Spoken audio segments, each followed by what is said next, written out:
And we're back with the final entry in the Bungie Rabbit Hole playlist. Now, there was some discussion in the comments of the previous video that apparently the connection to the Marathon lore is a bit loose. I think the general consensus is that while there are certainly some things that may connect, it's likely more of Bungie taking inspiration from their previous work, reiterating it into something new, and testing out some new things. Regardless though, we'll just have to wait and see what Mandalore has to say about the subject. But of course, you guys already know the drill. Make sure to go support Mandalore, and let's get started. Bad dreams. Constant fighting. An endless war. You have no way of winning.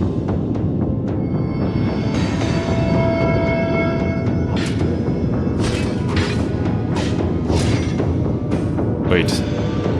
Oh, yeah, okay. This is just an animated scene of the final events of the last game. And we took his head and then threw it into the giant hole, and then I think there was a massive explosion. The sounds that hole was making certainly reminded me of a working Kakentur, and that might be a potential theory, but no confirmation there yet. Huzzah!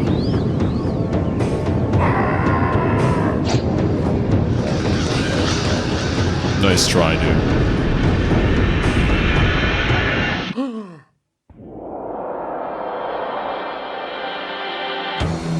Uh-oh. Aw, dude, that was a sick cut. Heck yeah. It's more myth, but bigger. To get the hard stuff out of the way, this game is much easier to set up than the Fallen Lords. You just install Myth 2, and then Project Magma over that. There are no options to check, no levels to download, From what I remember, we had actually played the first game by emulating it through the second game, so there shouldn't really be any physical difference here when it comes to graphics. Tutorial and you're good to go. What are you doing? How do you expect to learn anything? This is handy since one was a trial to set up, including one absolutely bizarre issue. You may have noticed on some, but not all missions, the Berserkers are bigger than they should be, and it only happened while the TFL gameplay option was enabled. Did I have a weird plugin? Was there some kind of engine scaling issue? No, it turns out that someone out there really, really likes the Zerkers. What? I like it big. And there are now clients floating around that make them bigger if TFL is enabled. Some fan groups even had this version as their default for years unnoticed. They are supposed to be big boys, but the ride never ends trying to play this thing. You can get it to run and find out a few missions in, you have the Gachimuchi fan edition. Anyhow, you've already gotten the recap of the Fallen Lords. Balor was defeated and his head tossed into the Great Devoid. Or yep, we know all this. The manual prologue isn't too necessary this time around, since the game itself will tell you what you need to know. A 10-year-old child is talking about the end of the Great War 60 years ago. Balor may have been killed, but no one is sure what happened to Soulblighter. By most accounts, he escaped in a murder of crows and hasn't been seen since. Yeah, the last time that we saw him was before the actual throwing of the head straight into the hole. So, I mean, the game is called Myth 2 Soulblighter. Is he going to be as powerful as previous Balor? Till the child starts seeing crows, and then Soulblighter himself, who plucks out his eyeballs. The intro also shows Ulrich, who is now king, having nightmares about the war before also encountering a crow. From the title, you probably guessed he would be back. But it's more a question of how and why. After all, the Fallen Lords were defeated, and Balor, the source of their power, was completely destroyed. Is this old-fashioned revenge, or is there something greater at play? Ulrich did go from being wizard to decapitated to king, so your mastery of dream magic in this setting gives you lots of career and retirement options. Once again, the story is told from the journal of a soldier in the Legion. He's under the command of a political climber named Kruniak. In his latest endeavor, he's wasting a soldier's time making them investigate some grave robbing. The town is under attack! Run for your lives! Oh! Some great voice acting here. Love that. So, undead attack the town, and the soldier's time is about to get a lot more interesting. Things are going to be a little different this time around, so let's start with the graphics. Coming off the back of the Fallen levels, which were remade in the Soulblighter engine, you might think that 2 would be looking largely the same, but those remakes were very faithful and they didn't add a lot of stuff that 2 had. The Oh, tutorial really? and the first screen in Myth 2's campaign are already showing off the improvements. You have a moving 3D object with world reflections in the river, lots of small foliage. The map has livestock and wildlife, more 3D objects, and just more detail in general. Granted, Cool. they're not the kind of improvements that are super obvious to modern eyeballs, but by just playing the game you can feel how much more intricate the maps are. Myth did have the Tane, but never an actual gigantic building as a mission. It's one of the I mean, it's always nice to see a game improve over time. And we've seen that trend with Bungie, with the Marathon series. those sequels that the 90s and 2000s were full of that you don't see too often today. The budgets and teams are smaller, production hasn't ballooned to an insane degree. They're no longer struggling with what the first game is going to be, so now the sequel has a lot of mechanical improvements. For Myth's visuals, this meant a better detailed world and a better variety of environments. All the story elements have also gotten a big facelift. For example, in the briefings, instead of just a map of what's happening, the game now cycles through multiple pieces of artwork. This might That's not sound awesome. like a big deal, but it's timed with the already incredible music and narration. It brings the scenes even more to life having these visuals. They're an actual extra little window into the setting. Speaking of scenes, the videos that Myth 1 had were technically impressive, though currently you are stuck with the interlaced endgame ones, if those even play, or the washed out, over-brightened remaster attempt for QuickTime. The original materials could be on a computer somewhere, but so far they haven't been found. That's not the case for the second game, and the cutscenes look awesome. Not just viewing quality-wise, but the art style is a huge improvement. I mean, I just agree. compare how Soulblighter looks across the versions.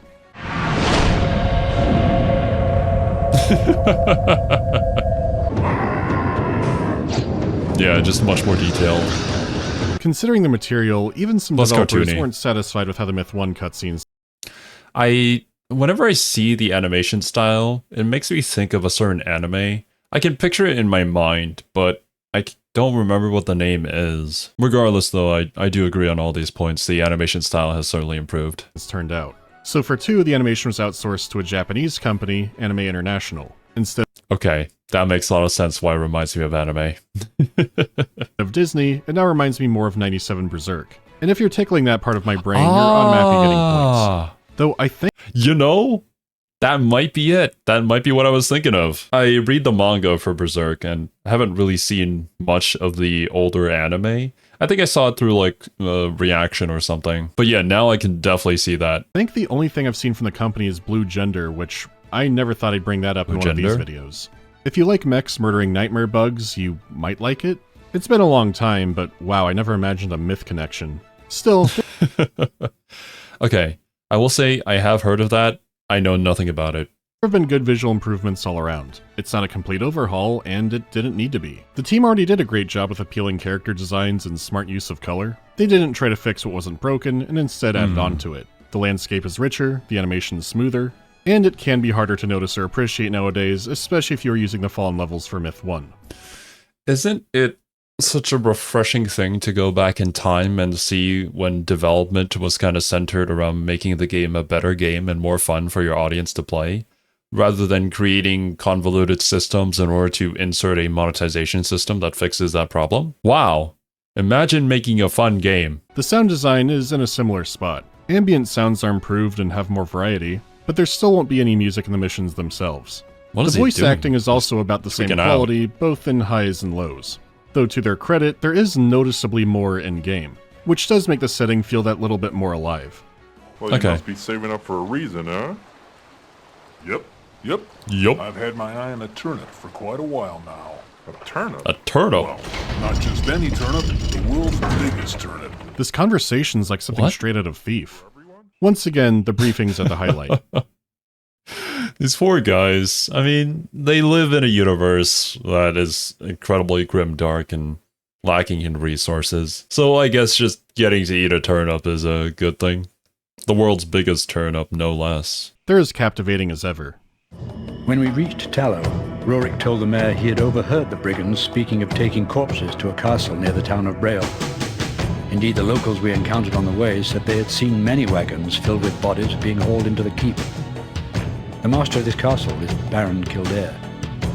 We were joined at Tallow by reinforcements Awesome. to attack the Baron's Transitions stronghold according to the and put text. an end to his unwholesome trade in human remains.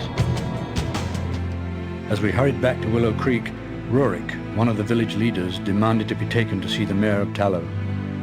When questioned, he offered us little, save that he had important information about the recent grave robberies. Rorik is well respected by the townspeople, so Kruniak chose not to press him further for information. It's the same narrator playing a new character, but come on, who's gonna complain? The somber emotional tracks are still here, but the music can get more bold this time around too. The percussion is definitely the most ramped up, and big, echoey drums can take center stage. It can be fast, aggressive military marching beats, and then it shifts. It turns slow and haunting and sounds like Phil Collins is about to start singing. One of these briefings has my favorite moment in the series, and the music just brings it to a new level. I'll have to hold off on that since I don't want to get too far ahead, and there have been some gameplay changes to go over. Starting off, it does have a lot you'd expect in a sequel like this, such as new units. The Light can use black-robed warlocks and mortar-wielding dwarves, along with some other additions and changes to existing units. For example, the archers and the Fallen Lords were the Firbolg. For most of the setting's history, they were an enemy of human nations. At least they were until Balor came and kinetic smashed the moral relativity scale. They've since returned home, and all of your archers in the sequel are human, but they can now use a flaming arrow ability to set the terrain on fire. Meanwhile, the forces of evil have recruited a few more races onto their side. Some bizarre new undead have been seen as well, such as the Stygian Knights. They're completely immune to arrows as well. It's like the Shades weren't enough ancient Greek terror. The units come with updated lore bits as well, and the secret mission in the first game definitely happened. Still, while everything does look generally similar, the moment-to-moment gameplay does feel— Oh, I think... Yeah, there was a secret mission in the first game for the dwarves, right? Where they had to destroy a particular monument. And you could only access it if you left a certain area of the map. Feel different for a few reasons. The first is AI, which seemed pretty good throughout most of the Fallen Lords. Though, on some magical points of a map, enemies wouldn't respond, or they would start looping. It's worth noting that these games have a lot of maps and modes for multiplayer, but no actual skirmish mode versus the AI. That's okay. I mean, let's be real here. Even a game like Total War Warhammer 3, which is still actively being worked on till today, with all of its modern systems, it still bugs out from time to time, and the AI acts erratically every now and then. And there are...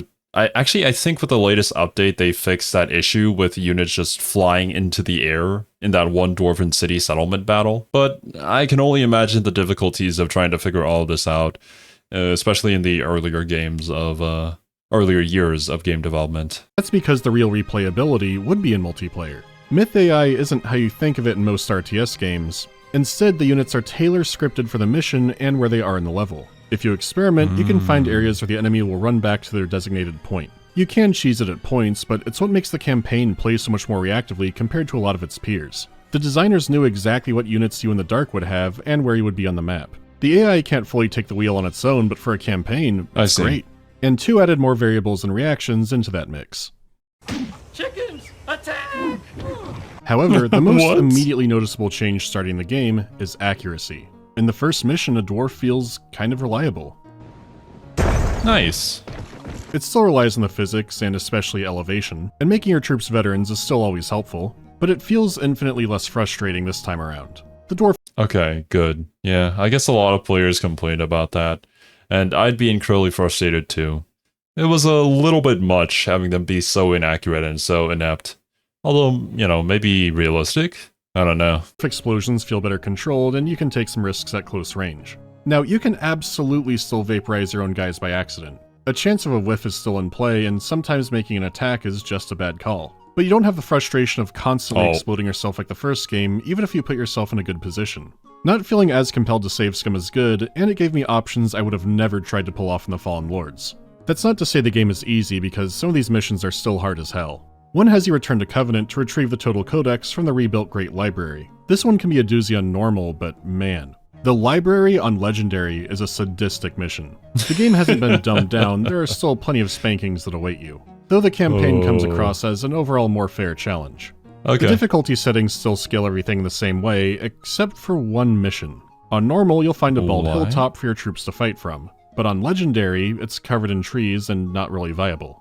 The environment changing from difficulty again reminds me of Thief, and with how the AI works, who knows how long this took to alter. The difference between normal and legendary in this series can already make the missions feel like a different game. But even if there aren't any— You know, I kind of appreciate that, because for most games, whenever you bump up the difficulty, it usually just increases enemy health and enemy damage, or lowers your health and damage. And I don't really think that's a great way to increase difficulty. It just kind of makes everything into a damage sponge. and not really fun. But instead, you know, actually changing up the situation would create a new possibility, you know? And players will have to come up with new strategies in order to overcome the same challenge, but without those advantages that they previously had. Granted, I don't think that's a realistic option for a lot of games, but it's nice to see it here. Any other subtleties like this in the game, this example is still very unique to the genre.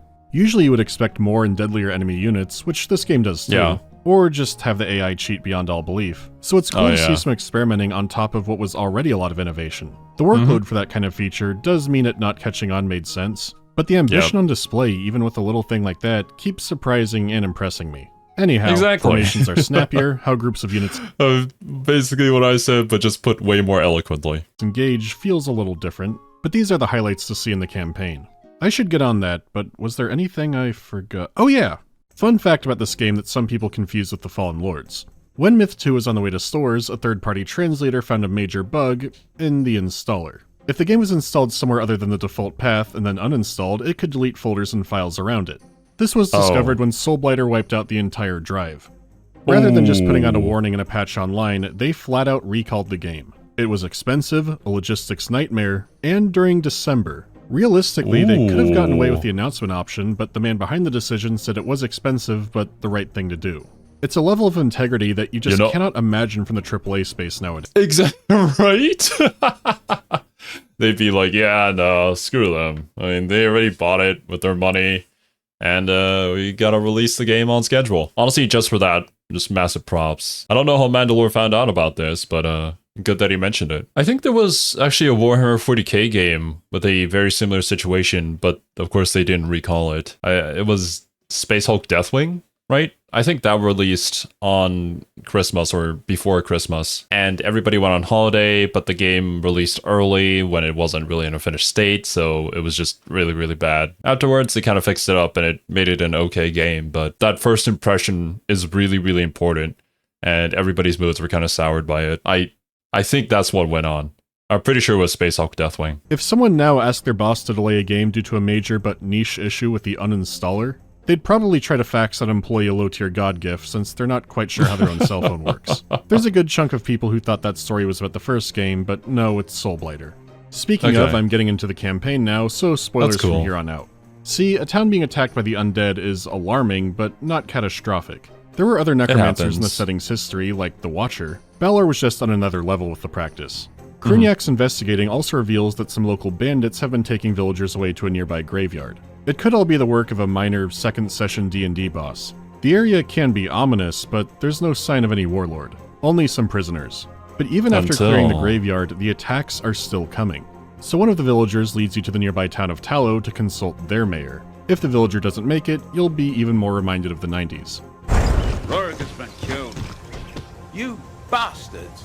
Also odd is that if you go out of your way to kill some frogs, you'll unlock a secret mission, but unlike the one in the Fallen Lords, this one is a straight up joke. It's a deer hunting mission with actually sound hunting advice. It doesn't help too much in game since the blunderbusses have some kind of anti-tank caliber, and the deer are incredibly aggressive. They're everywhere. It is a tricky one. Imagine getting surrounded by deer, man. But we need to move on. Casualties. After consulting the mayor, it's revealed that many corpses being robbed were being taken to a nearby castle ruled by a baron. Our soldier narrator is relieved, since attacking the keep directly means likely avoiding most of the undead.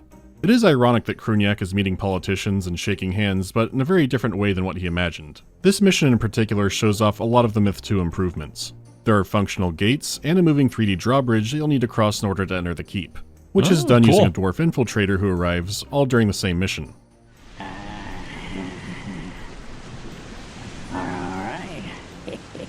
You're using the enhanced terrain features, you're encountering the new units. It may look similar, but the gameplay improvements are really noticeable. Though compared to the Fallen Lords at this point, the story isn't drawing me in as much. Which could be a consequence of calling the game Soulblighter and having him in the manual. Investigating where the undead are coming from isn't too compelling when you know that Soulblighter is somehow behind it. Right. The keep is stormed, and the soldiers gaining new respect for Kruniak. Until he begins— Look, I still expect there to be some sort of twist.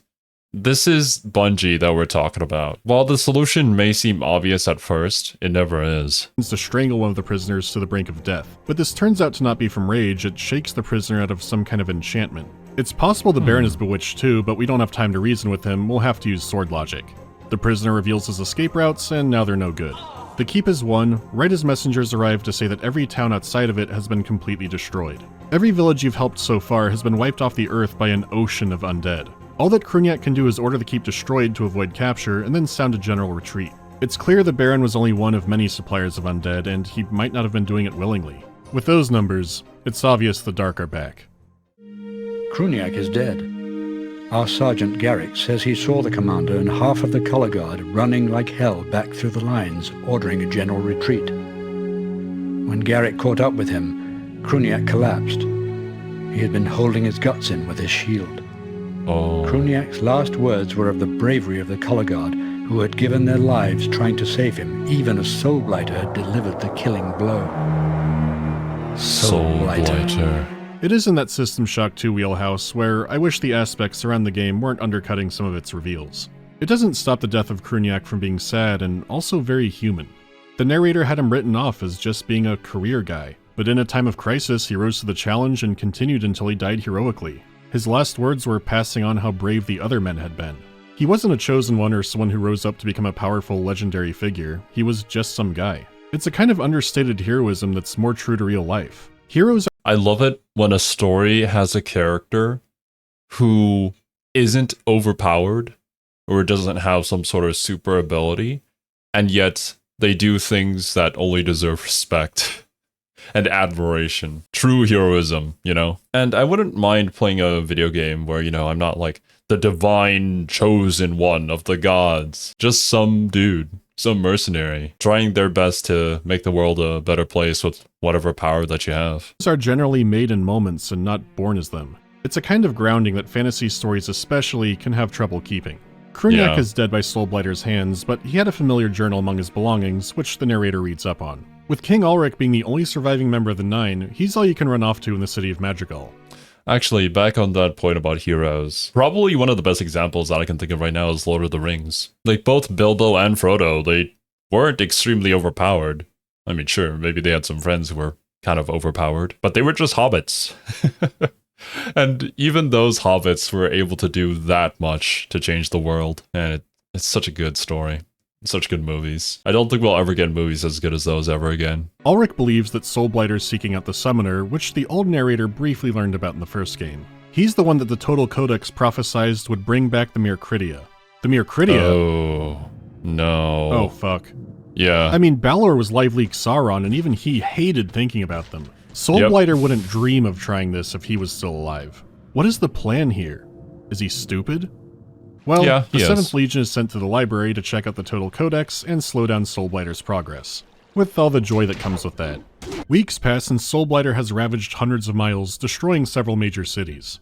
Ulrich and the Legion receive a message from a survivor whose eyes were gouged out by a withering, grotesque woman. She said to him, "Tell Ulrich his nightmare has just begun." Disturbed, he sends the Legion north to recruit while he hangs back in Madrigal to make sure everyone evacuates safely. This plan gets one hell of a complication. What are these? Casualties. New units? Casualty. A swarm of creatures is attacking the capital, and they are absolute monsters in melee. Even if you're trying to play carefully, and with Ulrich's dream magic, their sheer brutality will rip your forces apart if you make a mistake. Plus, you know how Myth is. It's a vicious fight, and Ulrich and the survivors barely escape into the harbor. Then out comes the woman. It's Shiver. Oh. Didn't she die in that duel? Oh yeah, well, that's the right, exact the wording dream was, duel. she fell. But regardless, definitely seems to be a temporary setback for users of advanced dream magic. When the dead speak, you should listen. Except that Ulrich thinks whatever trick the head told the Nine before to defeat her won't work again. The head hasn't been seen since the end of the Great War anyways, and who knows what he's up to. Our deepest fears have been realized. Soulblighter has found the Summoner, and through him has unleashed the Mircridia on the world. Oh, are those the vicious creatures that we were fighting earlier? So that's what a Mircridia looks like. I don't think we saw them at all in the first game, just the corpses that they left behind. Mircridia are officially back. Wait, these are the Mircridia? They're ferocious, but they're just big bat people. Even the Trow seemed more terrifying. Off-screen ancient evils get tricky when you show them. It's not the first game to do this, and definitely won't be the last. And as an evil fantasy creature, they aren't a bad design and do look deadly. The issue is they're mythologized to where only a demigod could take them down. And while Ulrich is clearly the best at it, your other soldiers can survive them. Their strength was as a storytelling device that added flavor to the world and a lot of mystery and depth to its main villain. The writing was so good at powering your imagination of them that, let's be honest, no unit in a 1998 RTS game would do them justice. Fair point. I've heard this as an argument for quite a lot of things, actually. One of the more recent ones was for the Emperor of Mankind in Warhammer 40k. I think there are some things that, it's cool to know every single thing about that one thing. However, it can be even more fun if there's just a lot of era mystery to that thing. Like the history of the Emperor, right? Like, who is he? Where did he come from? We know the answers to that, but maybe if we didn't know the answers to that, there could be some sort of fan theories. There could be a lot of questions in terms of like power scaling, or honestly, it could just be used as a story device in later stories to potentially hint towards something, get everybody's imagination working. I find that doubly true for horror games and the horrific monster that is supposed to be stalking you. The less you know about it, the better. Or maybe it's better to say the less you see of it, the better. Because nothing can scare you more than your own imagination. It doesn't matter how hyper-realistic graphics get, there will never be anything that appears on your video game that is more scary than what you can imagine. Although, I'm not really sure what we're gonna be doing after we've revealed the Mercuridia like this. Are we going to introduce something even bigger and badder, or are we going to use them for some particular story beat in some way? Playing the game, the reveal and how tough they are does feel appropriate, but my brain can't fully accept they're the beings that made this, even when they show up to me in-game. I think invoking them to make Soulblighter a bigger threat was the right choice, but they were already doing that. They're also introduced so suddenly you might just think they're another new evil race and not the Mercuridia. Hell, the reason one of them is the first thing you see in the Fallen Lords video is because I figured no one would think this is the ancient evil. They're cool on their own, I get why they did this, but I hope you see where I'm coming from. Besides, after— So that's what that was. I didn't even realize it. Was it the right choice? I think this is like the last myth game that they ever made, right? So I guess to let people know what they would look like, then yeah. Still feel like it's a missed opportunity. Not that they could ever make something that is, that insanely powerful during this era of game development. After a massive invasion at the rendezvous point, things start getting interesting. Capturing this location will keep Shiver held back, but the rest of the forces are out on a quest. Soulblighter's alive, Shiver is still alive or resurrected, so killing Balor didn't destroy the Fallen, only their armies. Others could still be alive, like the Deceiver, who you saw turn on allied forces in the Great War. Ulrich wants to find the Deceiver. Maybe he'll hate Shiver and Soulblighter more than us and we can recruit him. Maybe. Recruit the Deceiver. He makes the snake from Stronghold seem subtle. Trust me. Wasn't the Deceiver killed at the end of the Great War? Aye, but he's a fallen lord after all. He's probably out there somewhere. Through the magic of the dreams. It takes a while to properly get on the trail, but one of the journeymen in the Legion was there at the fight where he was defeated. He's frozen in stasis beneath a river with only enough power to keep himself alive. He did have a powerful scepter artifact, so by finding it and returning it to him during the reviving process, this might fully restore him. As long as we get the incantation right. Well, recite them. Look, I ken the words. Now get moving! The Journeyman has high hopes for this plan because not only did Shiver and the Watcher hate him, but all of the Fallen Lords hated him. For some reason. The Frozen River is crawling with his Warlock buddies who will happily blast you and the Dark, because Soulblighter is also there to recruit him, or kill him. So you maneuver around, trying to lure the Dark into these LARPing flat cannons. Is this all worth it for a clear villain named the Deceiver? What is the plan here? Don't know. Is he stupid? Kleinbeek, Veratus, Niktu?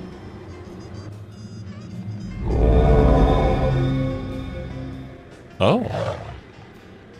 What was that? Close enough. Now let us away. Close enough. Sunday, February 1st, the 12 Duns, south of Rionen. The Deceiver is deranged. Of this I am absolutely convinced. It's a good start already. He claims to be held in high regard by the Trow. They'll fight alongside the Legion for an entire year if they can be convinced. The question is, will the Deceiver be the one doing the convincing?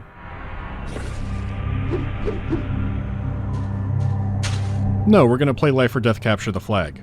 Actually, there are two cool things happening here. Of course. For one, a capture point mission is more like something you would play in multiplayer, so it feels different than anything you've played so far, and it adds some depth to the trial. You've only seen small hints of their old civilization, and in the Fallen Lords, you fought them through rivers of blood and rust. At first they seem like giant evil brutes, but there is more to them. Even if you're finding that out through a Capture the Flag game that the Gulls are cheering on. The Trow have joined the team, and while they all head down to the captured fort, they learn that Shiver has already destroyed it. Change of plans, the king wants the Legion to head to Mirthemne, which was where Connaught ruled from. It's not clear why, but you have Trow and they're good at banishing the evil ones. You get more of that 3D destruction shown off. It's one of the few levels that actually makes you feel powerful. It's not a cakewalk, but it does feel more hopeful. Ulrich reveals the mission is to go beneath the city and find the Ibis crown. The old empire will be restored with himself as emperor. Legend says the crown has supernatural powers that will spread out into the army. Volunteers in the Legion will go down to find that, while some others go off to try and find the remains of the Tane that shattered when Soulblighter had it. Oh, the catacombs are strange and filled with endlessly warring spirits. It's mainly the old empire fighting the Mircridia 1,000 years ago, but they'll turn on you too. Oh, I see. It's like seeing what's happening now all over again. Should it be this familiar? It's difficult to say, but the crown is retrieved. Ulrich is now emperor, and the journeymen who exiled themselves are now restored as the Heron Guard. Which, like many Western fantasy game settings, means that they're now samurai Romans. Heck yeah, dude. Also, a thought occurred to me with like those ghosts of the past. Are we going to do something where those are actually us, but in a separate timeline? Or like future us?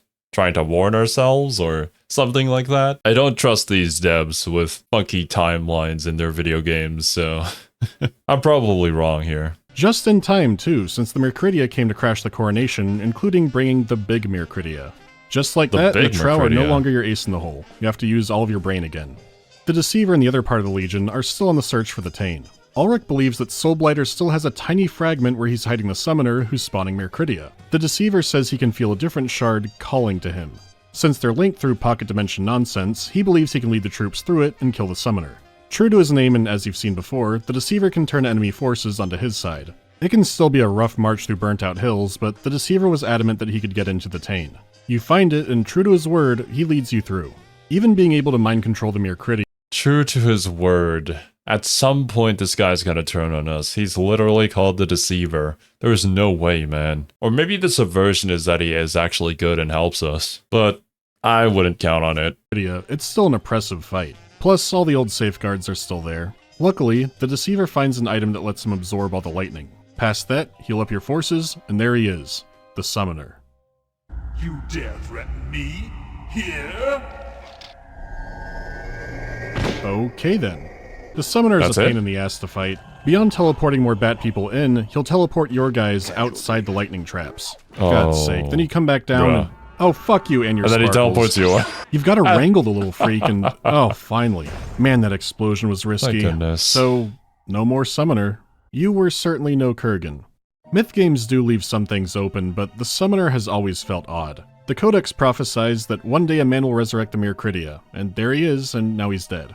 Again, this goes back to the Mircridia are strongest off-screen. One day someone will show up and bring this monstrously evil race back is something that makes the total Codex itself a little frightening. It can tell the future, Doom included. Delivering on him, and he's just some guy. He's a conveniently established reason to bring them back. The narrator even says he has no clue how Soulblighter found him. The narrator is usually used effectively for what details don't matter. He can build intrigue or open... I feel like there's a lot that is being left out here. Things aren't as compelling. Maybe things are being left out on purpose. I don't know. I have a sneaking suspicion, but no confirmation. It's just one of those times where you have like this feeling that something's off, but you can't really put your finger on it, I think is the expression. Possibilities, but with the Summoner, it feels too undercooked. The dude is just too important to shrug at it like this. We have no clue what his relationship to Soulblighter was. Still, he's resurrecting the Mircridia, and Balor didn't want to do that even if he could, and Soulblighter obviously couldn't. He's also having to do it in the Tane next to the big skull pile, which there could be Mircridia skulls in there, and that implies that's how he's doing it. But he is called the Summoner and not the Resurrector, so maybe he just needs their essence or whatever's attached to the pile in order to bring them back. It might be possible that a more powerful being could simply will them into existence.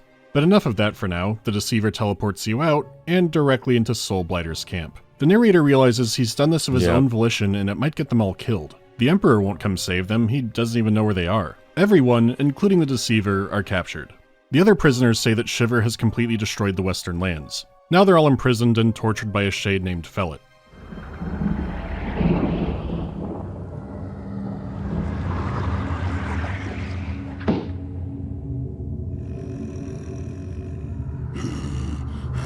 Oof. Or the Deceiver mind-controlled him in the chaos.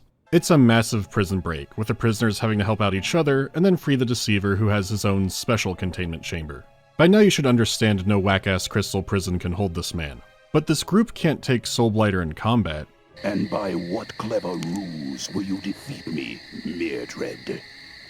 Will you hide in my chamber pot? Take this! Oh, that item actually absorbed the lightning. Oh. Yeah, later. Awesome. Well, that worked out. I always wanted one of these. From here you can exit to a secret mission, but my actual favorite moment in the game is the next actual one, so let's just go to that. This one's still fun and an actual secret level like the first game, and not the deer hunting, which is, also funny. The Deceiver has taken one of the crows from Soulblighter's murder form. Without it, Soulblighter can't transform into the birds again. They're now off to regroup with the main force, which is fighting Shiver downstream of a river, and why can't he transform into the birds again if he doesn't have one of his crows? Is it a specific amount that he requires to have present? I find that detail strange. And a dam. If it's destroyed, Ulrich and most of his forces will be completely wiped out. The Deceiver has gone through some shit to get to this point, and now it's time to make his move. Yeah, If the here we dam go. were destroyed, the resulting deluge would kill everything in its path for miles.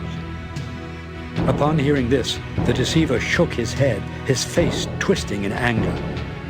He moved slowly through the crowd, commanding all those present to defend the dam, insisting that he would punish those who allowed it to fall. Without another word, he headed downstream. I asked one of the Black Robes why the Deceiver had not stayed to help us, and he tersely replied, "He goes to warn the Emperor, moving through odd angles faster than any man, and if unobserved, much faster than that." Not only does he not betray you, but it's not out of spite for the Fallen. He goes to warn Ulrich. The Deceiver was actually ride or die the whole game. Who would expect Holy, what? Are you kidding me? It actually was that subversion of expectation. The guy named the Deceiver was actually just a good guy. What the heck? that from someone so comically evil looking called the Deceiver? Right? Well, you know what they say about looks, and the man truly lived up to his name. It's also a nice callback to Kruniak and the Trow. The game keeps up with this theme of there's more to people than you think. We did have that with Balor, but this time around we're seeing more heroic figures. I just love everything about this scene, the narration, the music. The Deceiver is still drawn as a deranged man. It's like a dark fantasy version of the Grinch, but his heart was big the whole time. His motivation is never elaborated on, and this is one of the moments where that really works. Maybe he was trying to sabotage the Fallen all the way back in the first game. Maybe being rescued and being shown loyalty made him turn around. Whatever the reason. Wait, this is basically the same reasoning for the Mercuridia to not be revealed. His intentions are never revealed, so that just creates more intrigue. The approaches he takes are colorful, but he's still a force for good. To emphasize that, the dam is saved, but Shiver is still out there, and the Deceiver starts screaming for her blood, for hours on end. So the Emperor gives him a squad of 5 volunteers to try and kill her. If it isn't Ulrich's lapdog, will you bow to anyone who claims the throne of the Cathbruig? The path to retribution does make for strange bedfellows. Would you not agree, Ravana? Ravana? Okay, there still is a lot of spite in there, but I still like the guy. The years have not been kind, have they, fair Ravana? I've said this before, Mildred, and now that mouth of yours is finally going to get you killed. Do you mean to challenge me? You? A lowly camp follower in Damas's vanquished army? Fellet, teach this cur a lesson. Fellet? Oh, this is where he went. Fool, why do you hesitate? Well, Fellet? Yes, my master. What? Oh. Oh! Got owned. There. Now she's dead. Oh! Everybody's dead. The tales of Ulrich's swordsmanship cannot begin to describe what I have just witnessed. Are we not going to talk about what just happened? Yeah. Well, the Deceiver is never brought up again, and you can cheese the level so he doesn't die. I would assume he was killed destroying Shiver, but like many Fallen Lords, his death here could be ambiguous. Anyway, check out Ulrich's cool— I mean, then again, yeah, that's right. He's a fallen lord. We say the words, if we say it close enough, he just comes back to life, so... Doesn't really mean much. Not really. sword. Ooh. Soulblighter is caught near the Cloudspine Mountains, actually near the volcano that erupted in the first game. When you get to him, Soulblighter chastises Ulrich for sacrificing loyal men for his own glory.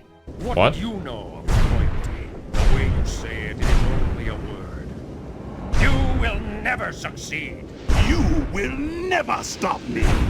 The final confrontation is going to be inside the volcano. He looks the way Of he course. does because he performed some kind of dark ritual on himself long Bro, maybe this is just a reference to JoJo's Part 2. ago, which gives him outstanding fortitude. The passive heat of the volcano won't kill him, and he's planning to try and detonate the entire mountain range. If he's not stopped here, he'll rule over a world of the dead. It is a tough mission, there are plenty of thralls and Mircridia and shadow demons, but the nitty-gritty of the final No! No, Mandalore, no!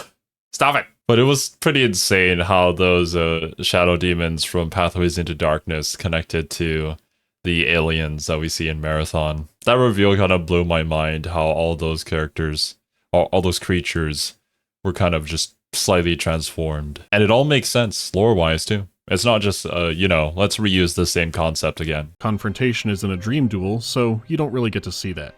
I have killed the whole world!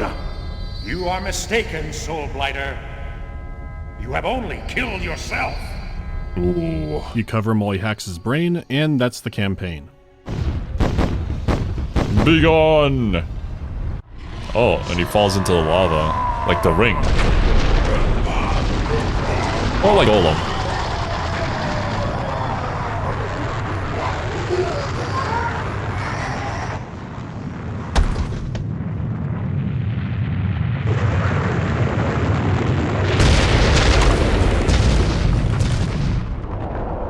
Always gotta end with a massive explosion. That's a high mark for a final cutscene, but there are so many questions piled on. It Yeah. seems like Soulblighter wanted simple revenge after all. Until you get to a 4-minute scrolling epilogue. Myth began with a narrator listening to a journeyman, and it's now going to end the same way. To sum it up, the original journeyman was partially correct, and the world does have ages of dark and light. These are due to laws that govern the very workings of the universe. The passing comet is the sign of that shift. There would be a golden age, and then an age of darkness, bouncing back and forth like Pong, or Nop. The ones who Nope. ushered in the golden age No! Stop it! There is no funny little ball traveling through space. were always those who stood up against the dark. However, many of these heroes are doomed to return back in the next stage as fallen lords. As the cycle goes on, the champions of light are always different, but the champion of darkness is always the same. A transient being called the Leveler. In ages The past, they Leveler. beheaded and burned the Leveler, cut him apart and spread his body across the world. Pulverized him into dust and spread it beneath a mountain, but he always comes back. Connaught was the last one to wear the mantle of the Leveler and became Balor. He likely knew this, and it's why he hid or destroyed powerful artifacts. Knowing he would return as the Leveler, he didn't want to have an advantage and also wanted to give the Sight of Light a chance. But if it's every 1,000 years, why did Soulblighter show up when it's only I been see. 60? Soulblighter was not the Leveler. He had potential to be grabbed by it in 1,000 years, but that's likely not going to happen. He too was a hero once, so he may have ascended from his Fallen Lord position. Instead, the Journeyman believes that he will suffer at the hands of those who set the cycle in motion. They won't know for sure until 940 years have gone by. The narrator decides to try and join the newly re-established Terran Guard. Maybe he'll live to see it. Though in all likelihood, Ulrich is well positioned to be the next Leveler. Okay, this is some Hasbro clue shit right here, so let's break it down. What the comet could be is unclear, but there could be a call forward in Marathon too. There Could is be. a rogue star that has been passing through our galaxy for nearly a millennia. We will meet it in one of the great voids between the spiral arms. Probably not, but you never know with Bungie. I don't think it's directly connected to Marathon in a way like, here's where all the missing heads from Hangar 96 went. I don't think it's a metaphor Yeah. retelling or some planet in the Marathon galaxy. It's not as intertwined as Pathways, but there are similar themes and one big direct connection. Marathon Infinity was a closed story. A beautiful ending about a character in a video game understanding his limits and telling you to go out and do anything. Additions in the setting of Marathon would almost have to be a spin-off. Besides, Myth is already so interesting on its own. It's already been using lots of names and concepts from Celtic folklore, and sometimes it is just window dressing. I laughed at this comment saying the American equivalent was, the devil was imprisoned in a legendary stone called the Huckleberry Finn by the great hero Wyoming. But even concepts like the cycle are drawing from some deeper mythos. Hell, bring— Oh, that's a great comment. But honestly, knowing that they're not connected doesn't really detract from the story for me. I think it's just a cool concept and a cool universe of its own that I don't think has been revisited ever since. Bringing up Halloween 3 could be relevant. Glenn Cook's Black Company Chronicles was also a huge influence. Very different worlds, but concepts like the storytelling and the Fallen Lords all have their basis over there. You see bits of it in games like Tyranny as well. Still, that one marathon connection is strong, so let's go back to that Fallen Lords question. Who exactly was the head? He did trick Ulrich into the desert looking for a near-invincible suit of armor. And while our cutscene image and angle of Balor isn't great, he could be the head. Maybe that's the armor? The issue with that is that Ulrich said he was interrogated by Balor, which, unless it means he had powerful dream nonsense, he would separate them out. They never talk to Balor like he's the head when they meet. Well, maybe he is still Balor and throwing the head into the pit sends him back in time to set everything up, or— nah, it's complicated. Besides, it said the Great Devoid would destroy him. He claimed to be one of Connaught's advisors, so the simplest answer is, he's a fallen lord. He was alive through strange magic, wreaked havoc in the light, and was clearly up to his own devices. That's dead on for every other one, they just didn't know what they found. Regardless, why does the Great Devoid destroy Balor? Just from the sounds coming out of it and what it does, we know it's not a simple hole in the ground. This is where the marathon connection comes in, though arguably, you could say it started in Pathways into Darkness. The Work and Kakantar are eldritch beings, and they can't die, only be put to sleep. They can shape the land and create monsters, even unconsciously create lesser beings that are so powerful and can create monsters of their own. But that power waters down greatly compared to the creature itself. Sometimes they still lose and drift for millions or billions of years until they slam into a planet somewhere and get buried. Maybe another race uncovered it by mistake, or it shaped the ground above. Either way, it's likely the source to all magic in the setting. So how could I say that, but also that the story of Marathon doesn't matter much here? Put simply, it's just too big. Maybe the comet is something artificial it makes, it could be another one just spinning out somewhere in space. The point is, the world of myth is completely under its rules. Maybe throwing the head in the pit worked, or maybe the leveler will come back, it's not their choice. Without a doubt, Soulblighter was absolutely an evil villain. Throughout most of the game, he honestly doesn't seem too compelling. Then you realize when he's taunting Ulrich about sacrificing his loyal men for his own glory, he knows that Ulrich is the next leveler. He was Balor's right-hand man and possibly Connaught's before, so he knew about the cycle. He was trying to force it artificially, and when that didn't work, thought he should just destroy the surface. Soulblighter may have aspired to be the leveler, or he was trying to free the world in his own deranged way. It's ambiguous, but Myth 2 has more to its characters up till the very end, and that's the strength of the story. I definitely think The Fallen Lords was a tighter tale, and it felt compelling the whole campaign. The sequel feels like it has a good amount of tire spinning in comparison. Soulblighter himself doesn't seem too interesting until the very end of the game. However, it's still a story that delights in revealing that there's more to its characters. Some are just means to an end, but others that aren't directly elaborated on still have history and intrigue surrounding them. That's probably where that strange feeling was coming from.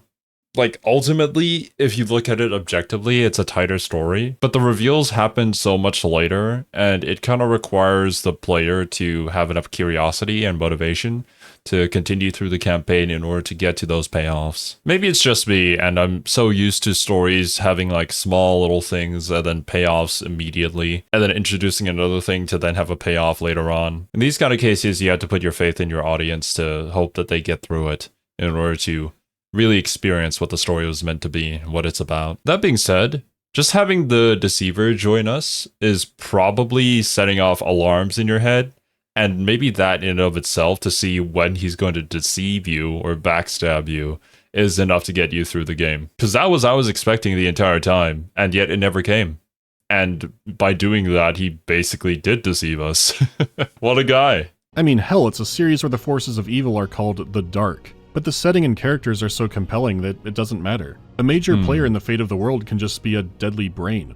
You could do side stories in this world too, and that was proven with Myth 2 Chimera. I think it's worth a brief look here. It takes place a decade after Myth 2, where a journeyman is having visions of a mysterious woman summoning undead. The balance of nature is being upset, an insect group called the Hive is being stirred up. It's a side adventure separate from what you've seen so far, so nothing I'll go over in detail. What I find a lot more interesting is how Chimera came to be. It was a campaign by fan map makers, and Bungie saw how well it was coming along, so stepped in to help make it official. Not just on the technical That's side cool. or the business side, bundling and selling it with the other games, but employees were providing a lot of voice acting, like Joseph Staten and Martin O'Donnell as main characters. Fenris, is that you, old friend? You know, that's really awesome that they're getting to work with their community and releasing games on projects that they're all passionate about. Once again, something that is long gone from the modern gaming industry and really only present in certain indie games. Or bear. So you are the bear that smells like a man. My friends did not know what to make of you. Jason Jones, Alexander Seropian, and other familiar names and voices. Thank God it's you! The wasps! They're everywhere!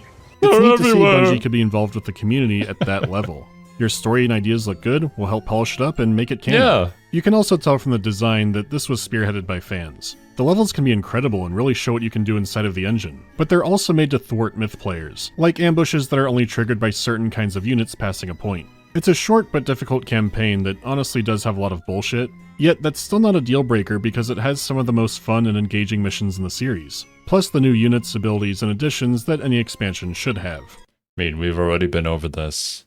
Fun over balance. Always. Because what's the point of playing a video game if you're not having fun? The story is unessential, but if you like the gameplay, then it's worth a shot. Knowing what it is, I really enjoyed feeling the fun behind it. Unfortunately, this did not leave enough gold in the treasury to purchase scabbards. Mallory proposed a special dues collection to pay for the scabbards, seconded by Martin the Bard, but the motion was defeated. There's also Myth 3. It's a prequel, made by a different company, that went off in their own direction instead of Bungie's. So that was Soulblighter, and man, what I'm going to assume Myth 3 was not very good. So that's why we don't have any more entries in the Myth series. I didn't know that there was something after 2, but yeah, that makes a lot more sense. What a fantastic sequel. The gameplay improved or added on to what was great about the Fallen Lords, and they added lots of content for multiplayer like the map maker and all the new modes. The story kept up pace too, and Bungie had succeeded in making their big war game. The myth flame has been kept alive by incredibly talented and passionate fans over the years. Though as of the time of this video, I believe the rights are with Take-Two. There's been no word of any kind of official re-release, which is sad for a game that was and is still so loved. Yeah. Still, at this point the hits with Bungie kept on coming. First the Dungeon Crawler turned into a trilogy of innovative sci-fi FPS games, and then a series of big violent fantasy RTS games based on physics like nothing else that came before it. But even as Myth 2 was wrapping up, an idea for a marathon successor had been... You see that symbol everywhere. It haunts you to this day. Bouncing around. This became Halo, and every Bungie Halo has the Siege of Madrigal track from Myth. The first one ever is an assault on the control room.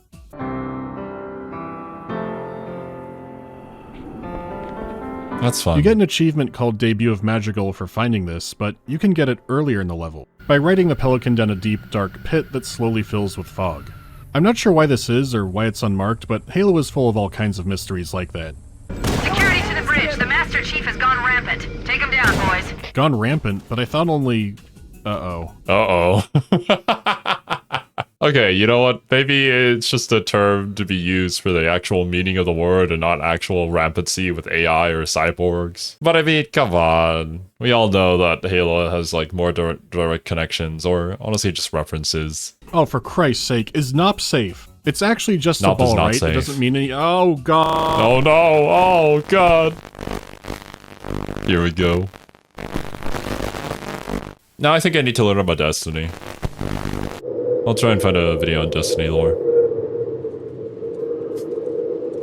Unless... What are we trying to do here?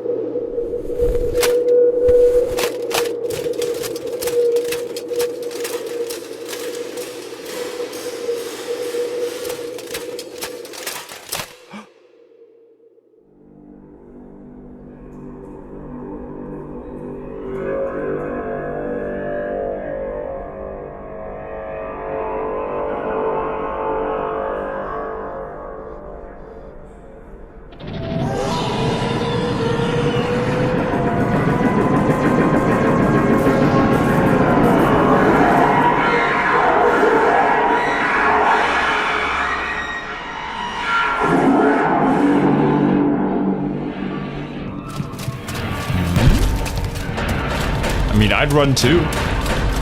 You don't have to tell me twice. I don't need to know what that is.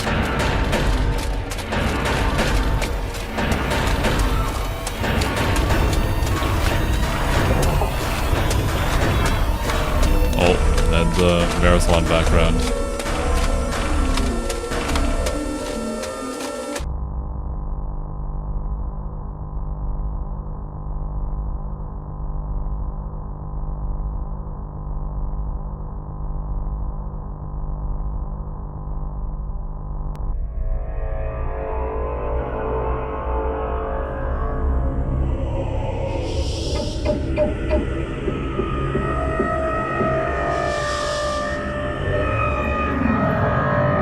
Is that the funny little ball from Destiny? I don't think it is. It does have the symbol though.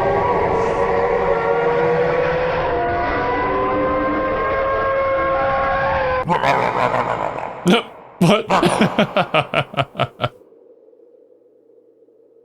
Hand over your pancreas. What? No! My pancreas no work. Give me your pancreas. Give me your pancreas.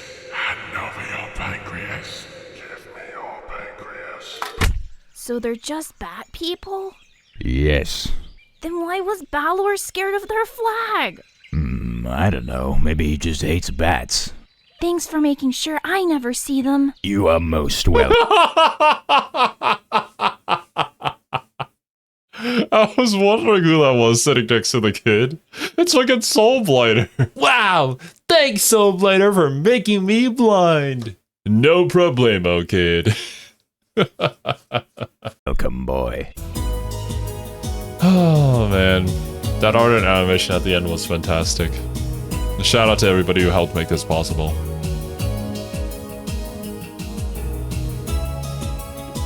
I die and get sent to hell. What game do I play for all of eternity as punishment? Oh, League of Legends. What genre does... That's a pretty obvious answer. I haven't returned to League, and honestly, it's pretty fun if you play it with your friends. But, if you're doing solo queue, then God help you. Although, to be fair, I think the League of Legends lore is pretty interesting, and we still have Arcane Season 2 to look forward to, yeah? I used to enjoy that. And maybe I'll get Kiwi into it. Also, I doubt it, but did anyone else watching this video main Shen top lane? Or honestly, River Shen also works. Just throwing that out there. Did I like more when I was younger, but not so much now. It's not that I disliked them, but I played so many platformers growing up. I know they still make pretty good ones now, and a few weeks ago I picked up Jak 2 just to play it a bit and then kept going for hours. I don't think they're bad, and they are fun when I pick them up, I just don't feel compelled to pick them up as often. Maybe I should give some more a shot. Will there be a big Bungie lore video? Well, thanks to the magic of live service games, I can't actually play all the Destiny stuff that came out. This would also mean me having to play a lot of Destiny. I don't know if I'm ready for that. Does playing through Myth and... I feel like Destiny might be one of those games where I have fun exploring the lore, but maybe not so much grinding through the game. And I've heard horror stories of the microtransaction that happens there, so hopefully it's fixed by now, but I kind of doubt it. And Marathon make me appreciate Halo more or less. I mean, now that it's all fresh in my head, definitely more. Like playing Myth, you see the physics and how they script the AI, and that's going to be very instrumental in Halo. It's been fun playing them all like that spread out over a year because there are a lot of connections you notice that way. Beyond the story stuff, you get a better sense of what they enjoyed in their games, and it's neat to see. And then what, turnip soup for everyone? No, you don't just eat the biggest turnip in the world. So do you make a wish on it? What? Why would you get the turnip then? What is the turnip even for? But yeah, that looks like that's the end of the Bungie rabbit hole for now. Many different ways I can go from here though. I still have to go back and see Mandalore's review on Limbo of the Lost, I think. Because that was referenced pretty heavily in the Mystery of the Druids video. As well as explore some of the lore in, no, not Marathon, in Destiny. I've seen a lot of comments talking about, I think it was I Divine Cybermancy. Now that review, I don't know if I want to watch because I do have the game and it is something that I might stream someday. So I don't know if that review would spoil the game for me. Or if that review just enhances the game for me. You never know. But regardless, leave your suggestions in the comments below. I'll have a read through them and I'll see which one interests me. But anyways, my dudes, thank you so much for watching. Hope you all enjoyed and I'll catch you in the next one.